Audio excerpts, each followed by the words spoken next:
pertanyaannya kan sederhana. Sejak kapan daerah Sigil itu menjadi Aceh? Sejak kapan? Pertanyaan kunci. Kerajaan Aceh lah kalau menurut mereka kan. Bukan menurut mereka.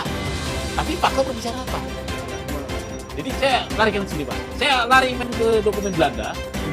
Nah, silakan. Nanti bisa saya langsung ke perpustakaan Belanda ya, Digital Leiden di Universitas Leiden.